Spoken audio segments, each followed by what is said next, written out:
우리는 왜 하나님의 명령에 순종해서 올바른 삶을 살아야 될까요? 무엇 때문에 우리는 하나님 말씀에 반드시 순종하는 삶을 살아야 되는 것입니까? 우리가 그렇게 하면 구원을 받기 때문입니까? 절대로 그렇지 않습니다. 아무도 하나님의 명령에 순종한 자기의 공로 때문에 구원을 받을 수 없습니다. 그렇게 해서 구원을 받을 수 없는 이유는 우리의 행위는 완전하지 않고 우리의 공로로는 하나님의 요구를 100% 만족시킬 수 없기 때문입니다. 우리가 하나님의 명령에 순종해서 바르게 살아야 되는 이유는 하나님의 은혜로 구원을 받았기 때문입니다. 우리가 순종해야 되는 가장 큰 이유는 우리가 하나님의 은혜로 구원을 받았기 때문입니다. 하나님은 구원받지 않은 사람에게는 자신의 명령에 순종해서 올바른 삶을 살라고 요구하지 않습니다. 성경을 잘 읽어보세요. 구원받지 않은 사람에게 그런 요구를 하질 않아요. 하나님은 그런 삶을 요구하기 전에 먼저 죄를 회개하고 예수 그리스도를 자신의 구주로 믿고 성령으로 거듭나라고 말씀하십니다. 어떤 사람이든 하나님의 명령에 순종하는 삶을 살려면 성령을 받고 신의 성품을 소유해야만 가능합니다. 그렇게 되기 전에는 아무도 하나님의 명령에 순종하여 올바른 삶을 살 수 없습니다. 구원받은 사람만 하나님의 명령에 순종의 발걸음을 내딛는 삶을 시작할 수가 있습니다. 하나님이 자신의 아들 예수 그리스도를 통해서 인간을 구원해 주신 목적은 구원받기 전에 하나님께 불순종하던 삶을 중단하고 순종하는 삶을 살게 하는 데 있습니다. 오늘 본문에서 그 원리를 아주 명료하게 말씀합니다. 오늘 본문 13절의 시작은 그러므로로 시작됩니다. 이 접속사가 무엇을 말하는지 우리가 주목하는 게 필요합니다. 베드로전서 1장 이 본문까지에 그러므로가 최초로 등장을 합니다. 물론 6절에 우리 성경에는 그러므로라고 번역을 했지만 지난번 강해 때 말씀을 드렸지만 원래 원문 성경은 이것 안에 혹은 이것들 안에 그런 뜻을 갖고 있습니다. 그러므로 이 그러므로라는 접속사가 오늘 본문 13절에서부터 이제 시작이 되는데 이 접속사가 도대체 무엇을 말하냐 하는 것입니다. 13절 전까지의 말씀에 대한 결론 혹은 그 말씀에 대한 적용을 알리고 있는 접속사입니다. 베드로 사도는 그러므로를 말하기 전에 1장 2절부터 그리스도인의 구원을 길게 말해왔습니다. 도대체 구원이라는 것은 무엇을 말하는 거냐 하는 걸 12절까지 길게 소개했습니다. 이걸 다시 우리가 생각해 보면 첫째로는 이 그리스도인의 구원은 삼위 하나님의 신비로운 역사로 받았다고 말씀하고 있어요. 몇 번 제가 말씀드렸어요. 우리의 선택으로 시작된 게 아니에요. 정확하게는요.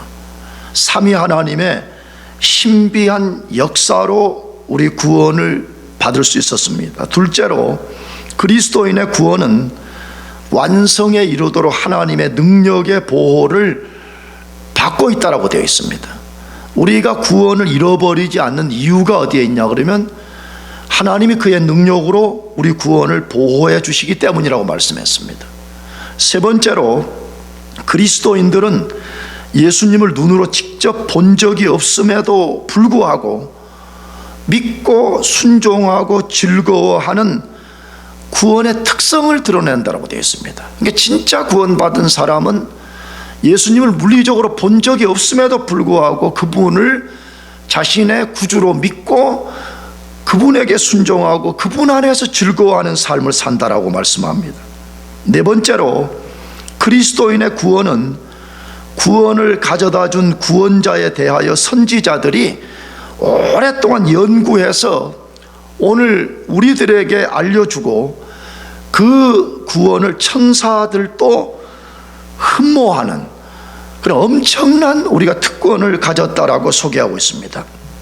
사도 베드로는 그리스도인이 받은 구원에 대하여 길게 말한 후에 그러므로라는 말로 오늘 본문을 시작하고 있습니다. 그러므로 이 그러므로라는 무엇을 말하는 거예요? 구원받은 너희는 그 말이에요. 너희가 구원받은 그리스도인이 맞다면 너희는 구원에 합당한 삶을 살아야 된다, 이것을 말씀하는 것입니다.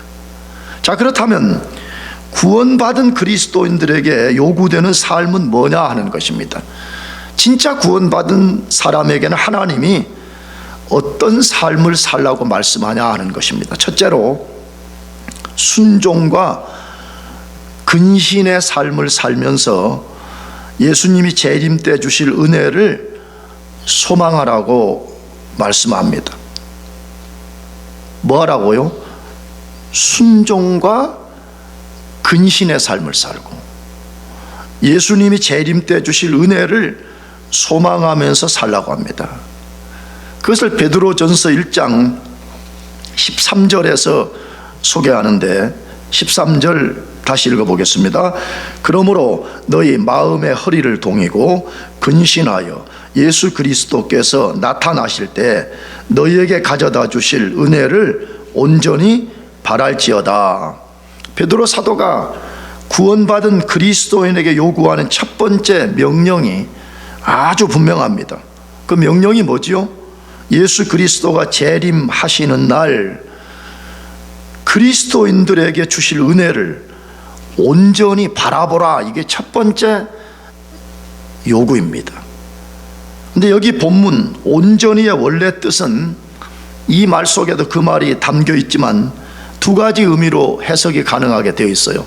전적으로 라는 뜻이 하나 있고 끝까지라는 의미를 갖고 있습니다. 그러니까 우리는 매 순간 그리스도의 재림과 재림 때 그가 가져오실 은혜를 전적으로 바라보라는 거예요. 그리고 그것을 하루 이틀 바라보다 끝을 내는 것이 아니라 끝까지 그것을 바라보라 말씀하는 거죠. 뭘 내포하고 있어요? 그리스도인들이 이 땅에 살면서 혹은 삶의 시련 속에서도 예수님이 재림날 가져다 주실 은혜만을 전적으로 끝까지 소망하면서 살라고 말하고 있습니다. 내가 지난주에도 말씀드렸습니다. 성경은 우리들에게 무엇을 통해서 무엇을 바라보고 위로와 격려를 주는지를 잘 깨달으라는 거예요. 한 곳도 땅에 어떤 것을 집착하라 그런 말씀이 없어요. 다 우리의 눈을 들어서 그리스도의 재림의 날을 바라보고 재림날에 오실 예수 그리스도를 바라보고 그날에 그리스도가 주실 은혜를 끝까지 전적으로 바라보라, 그렇게 말하는 거죠. 자, 그러면 왜 현재의 삶의 시련을 이겨내는 데 있어서 장차 미래에 올 그리스도의 재림날에 어떤 것을 바라보라 그렇게 말하냐 이 말이에요. 이게 굉장히 중요한 성경의 원리인데, 그리스도인이 현재의 삶을 이기는 비결은 과거와 미래를 내다보는 데 있습니다. 과거는 뭐죠? 우리는 철저하게 죄로 죽은 인생이었는데 과거에 그리스도가 십자가에서 나 자신과 우리를 위해서 죽어주심 때문에 우리가 살게 되었다는 것을 바라보는 것이 하나가 필요해요. 또 하나는 뭐지요? 우리의 삶은 미래 어느 날 그리스도가 가져오실 그 은혜 때문에 우리가 영광스러운 주의 나라에 들어가게 된다는 그 미래의 소망을 바라보게 될 때에 현재의 삶의 시련을 이겨낼 수가 있다는 거예요. 동시에 그 과거와 미래의 시야를 갖고 살게 되면 하나님의 깊은 은혜를 경험할 수 있다라고 성경이 가르치거든요. 사실이에요. 여러분도 그것을 경험하겠지만 저도 개인적으로 늘 그것을 경험하고 살거든요. 과거에 하나님이 나에게 베풀어 주신 은혜, 그리고 장차 앞으로 그리스도 재림날에 가져오실 은혜, 늘 이 두 사이를 살면서 하나님의 은혜를 경험하게 되는 거거든요. 그러면 그리스도가 재림날 가져오실 은혜는 무엇을 말할 거예요? 그리스도가 재림하면 그날에 은혜를 나타내실 거라고 했는데 도대체 그게 뭐냐는 거예요. 그거는 너무 방대한 이야기인 거죠. 근데 우리가 좀 그걸 압축해서 말하면 그 재림날에 예수님과 그분께 속한 모든 것을 값없이 받아 누리게 하는 모든 것들을 말해요. 하나님 그분, 여러분 우리의 최고의 선물은 하나님이에요. 믿으시기 바랍니다. 하나님이 우리의 최고의 은혜예요. 마지막 날 우리가 하나님 속으로 우리가 완전하게 들어가게 되는 거잖아요. 나가서 베드로전서 1장에서 지금까지 다룬 기업, 이너리턴스를 우리가 공짜로 받는 거거든요. 그리고 그 완성된 천국 속에 들어가서 무죄 상태에서의 복락, 다시 말하면 죄와 마귀로 말미암는 일제 것이 전혀 접근할 수 없는 그 속에서 우리가 복락을 누리는 이 모든 것을 지칭하는 말입니다. 성경에 소개된 믿음의 사람들은 하나같이 그날에 주님이 가져다 주실 은혜만을 사모하며 살았습니다. 2주 전에 언급했습니다. 아브라함, 이삭, 야곱, 그들은 오늘날로 말하면 거부들이었습니다. 그럼에도 그들은 땅에 집착하지 아니하고 오직 그들은 완성된 하나님의 나라, 그리스도가 가져오실 그날의 은혜를 사모하며 살았다라고 되어 있잖아요. 우리도 세상에 사는 날 동안에 그렇게 살아야 됩니다. 그렇게 사시기를 축복합니다. 그렇게 사는 것이 내가 볼 때는 가장 복된 사람이에요. 그런 사람이 인생을 허비하지 않고 진짜 마지막 날에 참 내가 그렇게 산 것이 잘했구나 하는 것을 깨닫게 되는 날이 올 것입니다. 그런데 베드로 사도는 예수님이 재림날 주실 은혜를 좀 더 구체적으로 우리들에게 알려줍니다. 그것이 베드로전서 1장 10절 말씀인데 읽어봅시다. 1장 10절 지난주 말씀. 이 구원에 대하여는 너희에게 임할 은혜를 예언하던 선지자들이 연구하고 부지런히 살펴서 그렇게 되어 있습니다. 자, 여기 동의어가 있는 걸 발견할 수 있죠. 뭐라고 해서 다시, 이 구원에 대하여는 너희에게 임할 무엇을? 은혜를, 그렇게 말했습니다. 그러니까 여기 구원이라는 말과 은혜는 동의어인데, 그러면 그리스도가 마지막 날에 우리에게 주실 은혜, 구원, 그것이 뭐냐 하면 그리스도의 구원의 완성을 말하는 거죠. 왜냐하면 사도 베드로는 베드로전서 안에서만 해도 그리스도인의 구원을 세 가지 시제로 말해요. 몇 가지 시제로요? 세 가지 시제로. 3절에서는 거듭났다라는 과거형으로 소개합니다. 5절에서 구원을 얻기 위하여 능력으로 보호하심을 입었다라고 하며 현재형으로 소개합니다. 우리 성경은 입었다 하니까 과거형처럼 이렇게 비춰져요. 그러나 실제 원문 성경은 현재형으로 기록되어 있습니다. 그 다음 9절에서 믿음의 결국 곧 영혼의 구원을 받음이라 라고 되어 있습니다. 이것 역시 현재형으로 되어 있습니다. 그 다음에 4절과 13절에서 구원을 하늘 기업과 재림 때 주실 은혜로 표현하면서 미래형으로 표현하고 있습니다. 그러니까 성경은 우리 구원을 과거, 현재, 미래형으로 소개하고 있다는 것을 기억해야 됩니다. 그러면 구원받은 그리스도인이 무엇을 자기 삶의 가장 중대한 목표로 삼고 살아야 되는지를 분명하게 알려주는 거죠. 그리스도인 도대체 뭘 삶의 목표로 삼아야 되냐 할 때 구원, 다시 말하면 그리스도가 마지막 날에 나타낼 은혜를 사모하라, 그렇게 말씀하고 있습니다. 여러분 그것을 사모하고 살기를 축복합니다. 물론 여러분들이 학교 공부나 인생의 작은 목표를 정하고 달려가는 것 충분히 이해됩니다. 그러나 우리는 가장 궁극적인 것은 그리스도가 재림하신 날 우리에게 주실 완성된 구원, 그것만을 온전히 바라보고 살라, 그렇게 말해요. 자, 그런데 예수님 재림 때 주실 은혜를 그럼 어떤 자세를 갖고 온전히 바라보라고 하냐 이거예요. 다시 말하면 그리스도 재림 날 우리의 구원을 완성시켜 주실 것인데 그걸 어떤 자세를 가지고 바라보라 하냐 이 말이에요. 다시 13절을 읽어봅시다. 다시. 그러므로 너희 마음의 허리를 동이고 근신하여 예수 그리스도께서 나타나실 때 너희에게 가져다 주실 은혜를 온전히 바랄지어다 라고 되어 있습니다. 두 가지 말씀을 하셨죠. 두 가지 자세가 꼭 필요하다. 첫째는 너희 마음의 허리를 동이라 라고 되어 있습니다. 아마 이 말씀은 베드로 사도가 출애굽기 12장에 그 이스라엘 백성들이 출애굽하기 전 6월절 밤에 6월절 어린 양과 그 떡을 먹을 때 하나님 말씀하셨거든요. 너희는 허리를 동이라. 왜 그랬겠어요? 고대 당시 옷이라는 것은 이렇게 너플너플하게 그런 거잖아요. 근데 이제 하나님이 즉각 렛츠고 명령을 내리면 앞으로 쫙 나가야 되는데 이 거추장스러운 옷들이 방해가 되지 않도록 딱 동여매게 하는 거였죠. 근데 베드로 사도는 그 말씀을 기억하면서 허리를 동이라고 말해요. 그냥 허리가 아니고 무슨 허리를 동이라고 말했죠? 마음의 허리를 동이라 라고 말씀하고 있습니다. 마음의 허리를 동여맨다, 이 말은 뭐겠어요? 여러분, 우리 생각, 우리 마음, 이것이 꽉 이렇게 하나로 꽉 이렇게 당겨져 있어야 된다는 거죠. 왜? 우리 생각이 예수 그리스도의 재림에 딱 집중되기 위해서 우리 생각들이 분산되지 않게 하라는 거예요. 세상에 살면서 이것저것 온갖 것에 마음이 분산된 사람은 그 생각과 마음을 그리스도의 재림에 집중할 수 없기 때문에 그렇다는 거예요.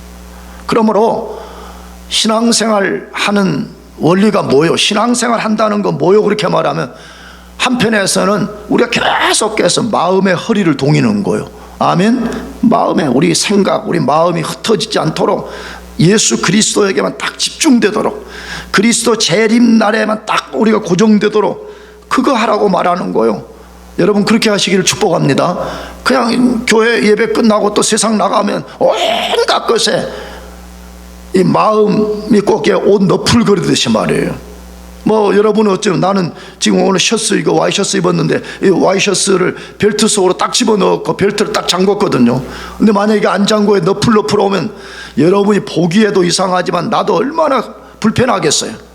딱 벨트 안에 집어넣고 단단히 딱 동여매서 어떤 거든지 내가 자유롭게 활동할 수 있고 어떤 앞으로 나갈 때 방해되지 않게 만들듯이 우리 마음의 허리를 동이는 것을 계속 해야 돼요. 그렇게 합시다. 하면 그거 하는 거 신앙생활인 거야. 그거 하는 거. 그냥 와서 1시간 예배 드리고 밖에 나가서는 마음이 그냥 천갈래 만갈래 찢어져서 생각이 도대체 어디에 고정된지도 모르고 그렇게 산다. 그거는 그리스도의 재림날에 가져오실 은혜를 온전히 소망하는 삶이 절대로 아니라는 거예요.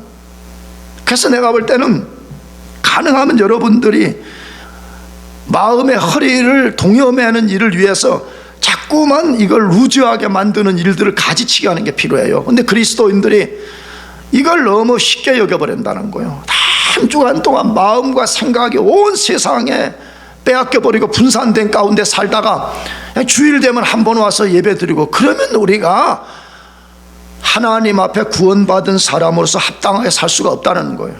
오늘 이 시간 이후부터 여러분 마음의 허리를 동여매합시다. 아멘. 마음의 허리를 꽉 동여매요. 아멘에 아멘. 마음의 허리를 꽉 동여매란 말이에요. 두 번째로는 뭐 하라고 말씀해요? 근신하라고 말씀해요. 뭐 하라고요? 근신. 여러분, 근신이라는 이 말이 좀 한자 용어가 되어가지고 조금 우리가 좀 이해하기가 어려운 말인데, 원래 이 말의 그 원래 뜻은 술 취하지 않은 맑은 정신, 그런 뜻을 갖고 있어요. 여러분, 술 취한 사람들 보면 어떻게 돼요? 아주 비틀비틀하고 그냥 삶의 중심을 잡지 못하고 사는 것처럼 사는데, 그리스도인은 그렇게 살면 안 된다는 거예요. 다시 말하면 세속성에 사로잡혀 가지고 완전히 그리스도인들이 영적으로 깨어있지도 못하고 정신을 바짝 차리고 하나님 앞에 매 순간 어떻게 살 것인지 집중된 자세를 갖지 않고 살면 안 된다는 거예요. 우리 그리스도인들은 마음의 허리를 딱 동여매고 근신, 다시 말하면 정신 바짝 차리고 예수 그리스도가 다시 오신다는 것, 그분이 다시 오실 때 가져올 그 은혜, 그분이 가져다 주실 구원, 그것만 바라보고 살라, 그렇게 말씀해. 여러분과 제가 그렇게 살 수 있기를 축복합니다. 두 번째로, 구원받은 그리스도인들에게 요구하는 삶은 무엇일까요? 악한 욕망을 버리고 거룩한 삶을 살며 하나님처럼 거룩하게 되라고 말씀합니다. 악한 욕망을 버리라고 말해. 거룩한 삶을 살라고 말해. 그러면서 하나님처럼 거룩하게 되라고 말씀해. 그걸 베드로전서 1장 14절에서 말씀하는데, 같이 읽어보겠습니다. 시작. 너희가 순종하는 자식처럼 전에 알지 못할 때 따르던 너희 사욕을 본삼지 말고, 너희가 순종하는 자식처럼 전에 알지 못할 때 따르던 너희 사욕을 본받지 말고 라고 되어 있습니다. 이 말씀 안에 보면 구원받은 그리스도인들이 하지 말아야 될 것과 해야 될 것을 아주 분명하게 말씀하고 있죠. 어떤 사람들은 기독교를 비판하면서 맨날 기독교가 하라 하지 말라 맨날 그런 것만 가르치자 그렇게도 말하는데, 사실이에요. 성경을 읽어보면 구원받은 그리스도인들에게는 하지 말아야 될 것과 해야 될 것이 있다고 분명하게 말씀하거든요. 그러면 하지 말아야 될 것 뭐래요? 이전 알지 못할 때 쫓던 사욕을 본삼지 말고 라고 되어 있습니다. 이전에 알지 못할 때, 이건 뭘 가리키는 거예요? 예수님 모른 채 살던 때, 그 말이죠. 누구 모른 때요? 예수님 모르고. 여러분, 인간은 예수님 모르면요, 누구나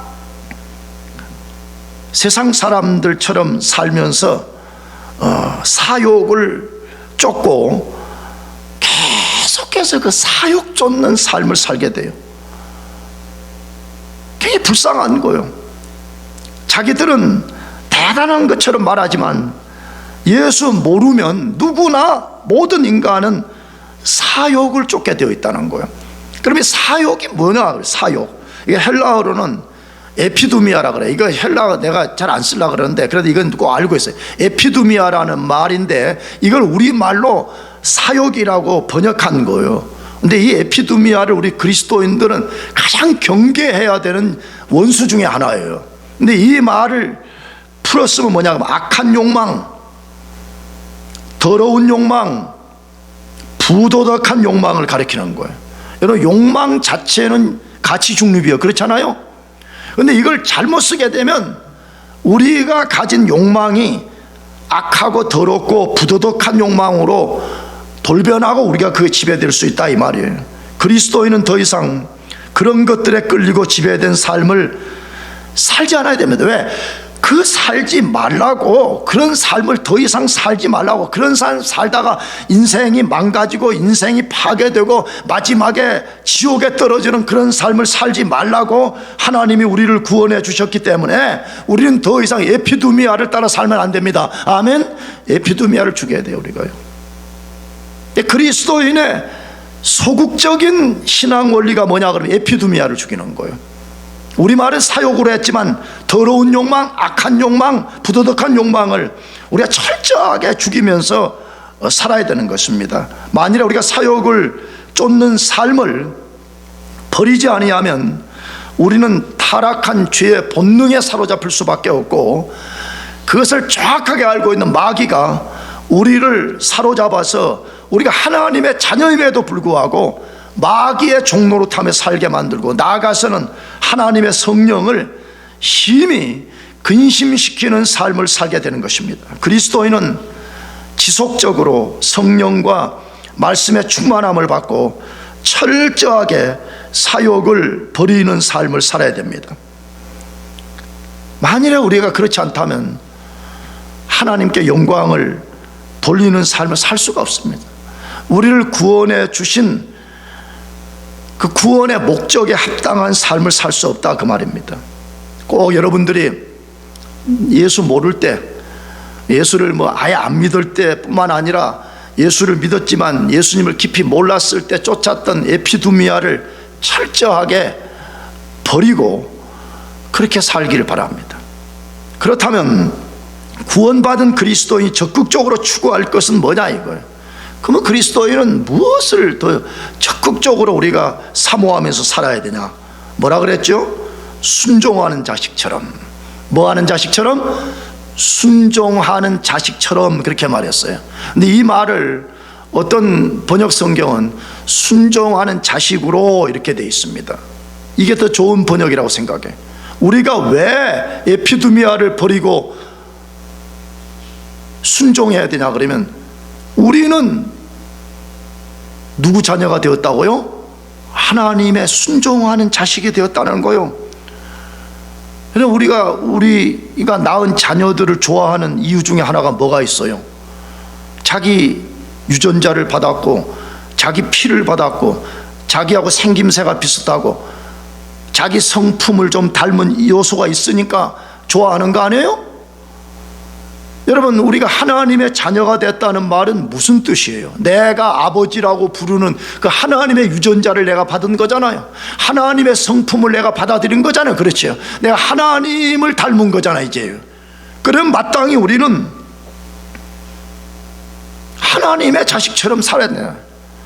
불순종하는 마귀의 자녀처럼 살지 않고 순종하는 하나님의 자녀로 살아야 된다, 그렇게 말씀하고 있는 거예요. 그리스도인은 절대 그렇게 살아야 됩니다. 더 이상 과거에 하나님 모르고 예수님 모르고 불순종하던 그런 비그리스도인처럼 살면 안 된다는 거예요.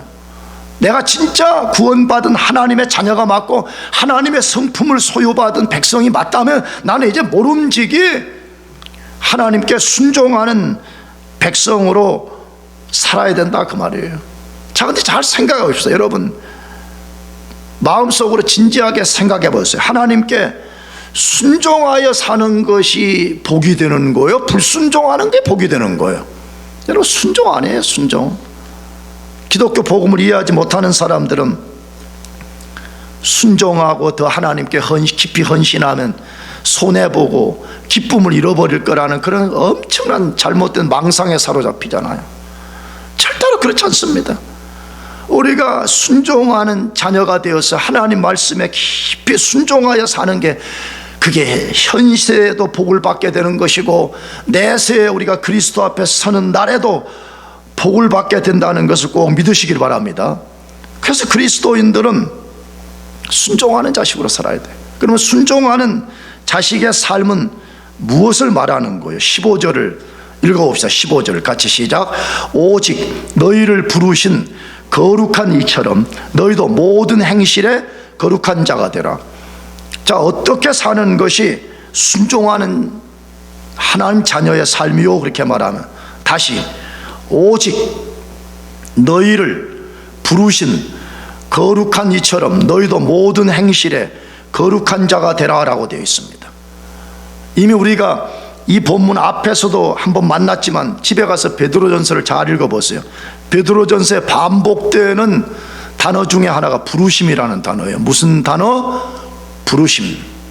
우리는 어떻게 예수를 믿게 되었냐 그러면, 하나님이 창세전에 우리를 선택하시고 하나님이 성령의 역사를 우리를 불러주셨기 때문에 우리가 예수 믿어 구원받았다, 그 말이에요. 그래서 너희가 진짜 예수 믿었냐 그러면 너희는 하나님의 신비한 부르심을 받은 사람들이라는 거예요. 근데 우리를 누가 불러줬냐? 거룩한 하나님이 불러줬다는 거예요. 그러므로 너희도 마땅하게 너희를 불러주신 거룩한 하나님처럼 모든 행실에서 거룩한 삶을 살라, 그렇게 말씀해요. 뭘 말하고 있어요? 그리스도인이 거룩하게 살아야 되는 영역은 특정하게 정해진 영역이라고 한정하지 않습니다. 모든 행실이라고 말해. 무슨 행실요? 답해요. 무슨 행실요? 모든 행실이에요. 모든 행실. 여러분요, 꼭 기억해요. 내가 구체적으로 말하면 또 상처받고 그럴까 봐서 내가 말하는데, 그리스도인은요 모든 행실에서 거룩해야 됩니다. 믿으시기 바랍니다. 아멘. 아니 무슨 학교는 가서 아무렇게나 치등해도 되고 뭐 연애하면 아무렇게나 해도 되고 뭐 그런 게 어디에 있어요? 성경에 분명하게 못 박아서 뭐라고 말해? 모든 행실에 거룩하라고 말해. 무슨 행실이에요? 모든 행실이라고 말해. 모든 행실. 따라서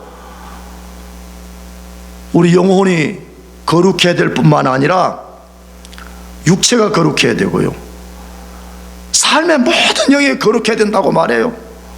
그리스도인에게는 성속의 개념이라는 게 없다는 거예요. 다시 말하면 교회 예배당은 거룩하고 교회 밖에 학교는 덜 거룩하고 무슨 여기 예배는 거룩하고 다른 모임은 그런 거 없다는 거예요.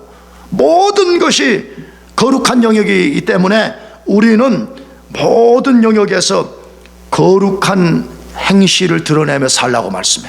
그렇게 삽시다. 하면 여러분과 제가 누가 그걸 완벽하게 할 수가 있겠어요? 그러나 완벽을 추구한 자세로 살아야 돼요.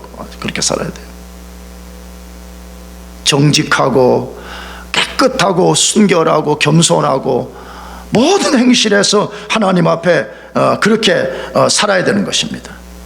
만일에 우리가 그렇게 산다 그러면 하나님께 영광을 돌리는 것은 말할 필요가 없고, 우리 개인이 얼마나 복된 삶 속에 들어가겠어요? 우리 가정이 얼마나 좋겠어요? 우리 국가가 얼마나 좋아지겠어요? 여러분 지금 뉴스 같은 거 보면서 전 세계 기상재앙, 기후재앙, 전쟁 이거 보면서 기도하고 있죠? 아멘? 그걸 보면서도 기도하지 않는 사람은 그리스도인도 아니야. 내가 보기에는. 왜? 다니엘서에 말하는 그 벽보계시, 하나님이 역사를 주관하실 때에 못 알아듣는 인간들에게 메네메네 대결 우바르신이라고 그 다니엘 때에 벨사살 왕 때 벽보에 하나님의 손가락이 나타나서 글을 쓴 것처럼 역사를 통해서 우리들에게 지금 하나님이 말씀하고 계시는데도 그걸 듣지도 않고 기도도 안 한다. 그리스도인이 아닌 거예요. 내가 보기에는요. 근데 역으로 생각해보면 지금 우리 개인과 왜곡된 가정과 파괴된 국가들을 보면서 무슨 생각을 해요?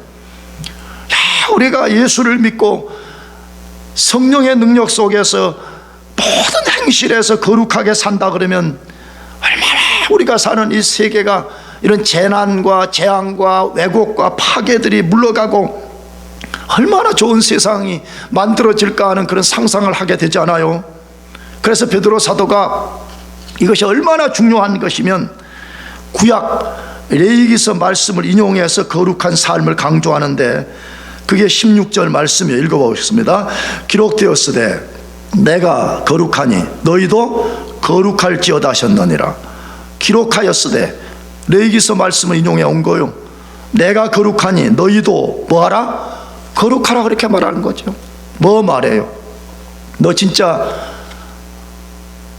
나 하나님 신의 성품을 부여받아서 구원받은 백성이 맞냐? 그렇다면 너희는 마땅히 거룩하게 살아야 된다라고 말하는 거예요.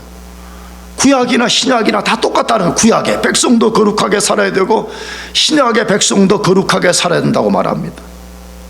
여러분 오늘 이 말씀을 들으면서 여러분이 생각 속으로 또 카테고리를 만들지 말아요. 그러나 내가 이 부분은 난 절대 양보하지 못해. 그거는 하나님께 불순종하는 거죠. 그건 순종하는 자녀들이 취할 태도가 아니에요. 여러분 삶을 부도덕하게 만들고 거룩하지 못하게 만드는 게 있다면 단호하게 잘라버리고 하나님 안에서 거룩하게 살고 여러분의 삶의 모습, 우리의 삶의 모습이 계속해서 하나님처럼 거룩해질 수 있기를 축복합니다. 마지막 세 번째로, 구원받은 그리스도인들에게 하나님이 요구하는 삶은 뭐예요? 하나님의 심판의 원리를 기억하며 나그네 삶을 두려움으로 보내라고 말해요. 하나님의 심판을 늘 기억하라는 거예요. 근데 하나님은 어떤 기준으로 심판하냐는 거예요. 그 심판을 기억하면서 현재 우리가 살고 있는 나그네 삶을 뭘로 살아라고요? 두려움을 가지고 살라고 말해. 그걸 17절 말씀인데 읽어보겠습니다. 17절. 외모로 보시지 않고 각 사람의 행위대로 심판하시는 이를 너희가 아버지라 부른즉 너희가 나그네로 있을 때를 두려움으로 지내라. 다시 읽어보겠어요. 외모로 보시지 않고, 뭘로 보시지 않아요? 외모로 보시지 않고 각 사람의 행위대로 심판하시는 이를 너희가 아버지라 부른즉 너희가 나그네로 있을 때를 두려움으로 지내라 라고 되어 있습니다. 베드로 사도는 다시 한 번 더 그리스도인을 이 세상에서 나그네라고 소개하고 있습니다. 베드로전서 1장 1절에서 그리스도인을 흩어진 나그네라 그렇게 말했습니다. 모든 그리스도인은 본향인 천국을 향해 가는 이 세상의 나그네요 이방인이라고 말씀하는 걸 꼭 기억합시다. 여러분, 나그네가 이방인이 뭘 여기 세상에 그렇게 집착을 해? 여러분이 알지만 나 지난주에 나도 버지니아 무슨 일이 있어 좀 다녀오는데, 버지니아 가도 나는 마음이 편치가 않아. 왜냐 그러면 거기가 내가 살 땅이 아니니까, 내가 이 땅에 살 동안은 이 스테이트 칼리지니까, 그러니까 거기 가고 빨리빨리 일 처리하고 빨리 그냥 막 빨리빨리 오는 거야. 우리 아들 부부가 조금 더 있어 가라는 식으로 하는데, 간다고 나 그냥 바로 그냥 아침에 일어나서 그냥 say hello goodbye 하고 그냥 바로 그냥 스칼로 오는데, 스칼로 오는데 벌써 막 표지판들이 나를 환영하기 시작하고 웰컴 펜실베니아 막 했었고, 막 스테이트 칼리지 나무 초목이 보이는데 얼마나 좋은지 모르겠어. 여러분, 더 크게 무슨 의미예요? 여러분, 이 세상은 우리의 본향이 아니에요. 우리는 이 세상을 잠깐 지나가는 나그네요 이방인이라는 걸 항상 기억해야 돼요. 여러분, 나그네 이방인으로 산다는 말은 무슨 말이에요? 이게 불편해. 여기가 안정적이지 않아요. 삶에 많은 시련을 겪을 수밖에 없어요. 그러니까 때로 여러분들이 나그네 삶을 살 때 여러 가지 어려움 겪는 거에 대해서 너무 막 투덜거리고 너무 불평하고 원망하고 좌절하고 그럴 필요가 없는 거예요. 그럼에도 불구하고 사도 베드로는 그리스도인들을 향해서 두려움으로 지내라고 말합니다. 그 나그네 삶을 살면서 시련과 역경 속에 있는 그리스도인들을 향해서 두려움으로 지내라 그렇게 말합니다. 무슨 말이죠? 모든 매사에 하나님을 두려워하는 마음과 태도를 가지고 살라 그 말이죠. 물론 우리는 이 두려움이 공포적 두려움이 아니에요. 자기가 존경하고 사랑하는 육체의 아버지를 경외하는 그 두려움처럼 하나님을 두려워하고 살라 그렇게 말해. 근데 이 시대에 안타까운 건 그거죠. 점점 그리스도인들이 MZ세대라는 이상한 이름을 붙여가면서 하나님 갖고 장난치는 거죠. 하나님을 얼마나 가볍게 여기고 예수 그리스도가 누구인지를 제대로 이해하지 못해서 두려운 마음이 전혀 없는 그런 신앙생활을 하는 것을 보면 안타깝게 그지없는 때에 와 있는 것이에요. 사도 베드로는 단호하게 삶의 시련 가운데서도 하나님을 두려워하는 삶을 살라고 단호하게 명령하고 있습니다. 그렇게 사시기를 축복합니다. 하나님을 두려워해요. 그래서 우리 개혁주의 선배들이 코람되어 신 앞에서 신전의식을 갖고 살았듯이 우리 교회가 바꾼 게 뭐예요? 하나님의 눈빛을 의식하고 살라고. 하나님의 뭐 의식하고 살라고요? 눈빛. 여러분, 하나님의 눈빛을 피할 곳이 어디에 있어요? 수영장 속에 3m 물 속에 들어가면 거기 하나님이 안 계신 거예요? 그런 거 없지 않아요. 하나님의 온 우주 안에 충만하게 거하시며 우리를 지켜보고 계신다는 것을 기억하면서 늘 하나님의 눈빛을 의식하면서 그분을 경외하고 그분을 두려워하고 그분을 사랑하는 마음을 가지고 살아야 되는 것입니다. 그러면 왜 구원받은 그리스도인은 반드시 그렇게 살아야 된다고요? 17절 상반절에 말씀했는데 다시 읽어봅시다. 뭐라고 했어요? 17절 상반절에 외모로 보시지 않고 각 사람의 행위대로 심판하시는 이를 너희가 아버지라 부른적이라고 되어 있습니다. 왜 우리가 두려움을 갖고 살아야 된다고 말씀해요? 언젠가 우리가 이 세상에서 산 삶에 대하여 하나님의 심판을 받기 때문입니다. 그런데 심판의 기준이 뭐라고 말해? 심판의 기준은 외모가 아니라고 말해요. 뭐가 아니에요? 외모가 아니에요. 그 사람이 행한 행위를 따라서 받게 된다 이 말이죠. 그러니까 외모가 아니라는 말은 뭐예요? 성경의 구약과 신약에 이 단어가 또 굉장히 많이 나와. 외모로 하는 게 아니라 이게 많이 나오는데, 그 사람이 남자냐 여자냐 그런 것 가지고 심판의 기준 삼지 않는다 이 말이에요. 그 사람이 유대인이냐 이방인이냐 그런 거 따지지 않는다고 말해. 그 사람은 백인이냐 황인이냐 뭐 흑인이냐 그런 거 따지지 않는다고 말해. 부자냐 가난한 자냐 그런 거 따지지 않는다고 말해. 공부를 많이 했냐 적게 봤냐 그런 거 아니라고 말해. 사회적으로 지위가 높으냐 낮으냐 절대 그런 거 아니라고 말해. 그러면 하나님의 심판 기준은 뭐라고요? 각 사람의 행위를 따라서 심판한다고 말해. 각 사람의 뭘 따라서요? 행위. 내가 어떻게 행했느냐, 여러분이 어떻게 행했느냐, 우리가 어떻게 행했느냐, 그것을 따라서 마지막 날 심판의 기준을 삼고 심판하신다, 그렇게 말씀하고 있는 거죠. 그렇다면 여러분, 각 사람의 행위는 구체적으로 무엇을 가리키는 것일까요? 이거는 우리 각 사람들의 삶이 너무 브로드하기 때문에 이걸 구체적으로 말하기는 어려운 거지요. 그러나 오늘 베드로전서 말씀의 원리를 우리 삶에 적용할 수 있다는 거예요. 베드로전서가 가르치는 원리는 뭐였어요? 마음을 동여매고 절제하며 그리스도의 재림 때 나타날 은혜만을 온전히 바라봤는가 안 바라봤는가. 60년 70년 80년 살면서 마음이 갈기갈기 찢어져 세상에 다 빼앗겨버리고 말이야, 또 오래 살긴 했는데 마음이 그리스도 재림에 집중되어 있지 않고 세상에 우리가 집중된다 그러면 우리는 그 날에 책망받을 것 외에는 뭐가 있겠어요. 그러므로 각 사람의 행위 중에 가장 중요한 거는 마음을 잘 동여매요. 그리고 정신을 바짝 차리고 예수 재림날만을 기대하고 살자 이 말이에요. 두 번째 내용은 뭐겠어요? 사욕을 쫓지 않고 자기 자신을 구원으로 불러주신 하나님의 거룩하심처럼 거룩한 삶을 살았는가, 이걸 기준으로 삼겠다는 거예요. 딱 두 가지 기억하자. 이 문맥에서는 에피두미아, 사욕을 죽여요. 아멘. 계속 이걸 죽여요. 계속 이걸 죽여. 천국에 들어가는 날까지 이걸 죽여야 되는 거예요.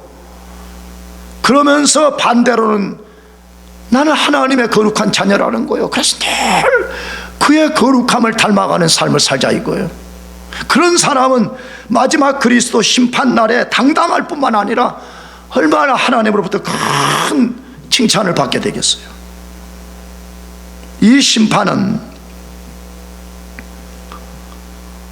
다시 말하지만 정죄의 심판 아니에요. 정죄라는 거는 넌 저주를 받고 지옥에 떨어지라 이건데, 진짜 구원받은 그리스도는 이 심판을 받지 않아요. 왜 그래요? 그리스도가 대신 정죄를 십자가에서 받았기 때문에 이중 처벌하지 않는다 이 말이에요. 우리는 그 심판을 받지 않아요. 그럼 우리가 받는 건 뭐예요? 우리가 이 땅에 구원받고 살면서 하나님 앞에서 우리 책임 다했는가, 이거 묻는 거죠. 그렇죠? 구원받은 이후에 내가 엄청난 구원이라는 특권을 내가 부여받았는데 너 이거 갖고 뭐 하다가 살다가 왔냐, 이 심판, 이걸 받는다 이 말이에요. 우리 모두는 공통적으로 은혜로 구원받았습니다. 아멘이죠? 다 은혜로 우리는 받았어요. 은혜로, 아무도 자랑할 수 없는 은혜로 다 구원을 받았어요. 그러나 우리가 마지막 심판 날에는 전혀 다른 모습으로 드러날 수 있다는 거예요. 어떻게? 정말 내가 구원받은 이후에 하나님 앞에 주어진 시간, 하나님의 나라를 섬기는 것, 예수 그리스도를 닮아가는 것, 이 일에 내가 충성을 했는가, 아니면 에피두미아 속에 살았는가, 그걸 가지고 하나님 우리 심판한다고 분명하게 말씀해요. 그러므로 우리 앞에는 언젠가 그리스도의 심판이 남아있다는 것을 꼭 기억하고 나그네 삶을 살면서 늘 하나님 두려워하고 하나님 사랑하는 그 마음 가지고 사시기를 바라요. 오늘 예배 마치고 이제 새로운 곳에 떠나는 형제가 있는 줄 아는데 어디 가서 살든 마찬가지야. 거기도 하나님이 동일하게 계셔. 믿으시기 바랍니다. 그러면 거기 가서도 내가 두려움을 갖고 사는 거예요. 하나님 사랑하고 하나님 경외하고 늘 그 떨리는 마음 가지고 매 순간을 살아가는 거예요. 그렇게 산다면 언젠가 우리가 그리스도 심판대 앞에 서는 날 하나님이 참 잘했다, 참 잘했다 하는 큰 칭찬과 상을 베풀어 주지 않겠습니까? 여러분 모두가, 우리 모두가 이 구원에 합당한 삶을 사시기를 축복합니다. 기도하겠습니다.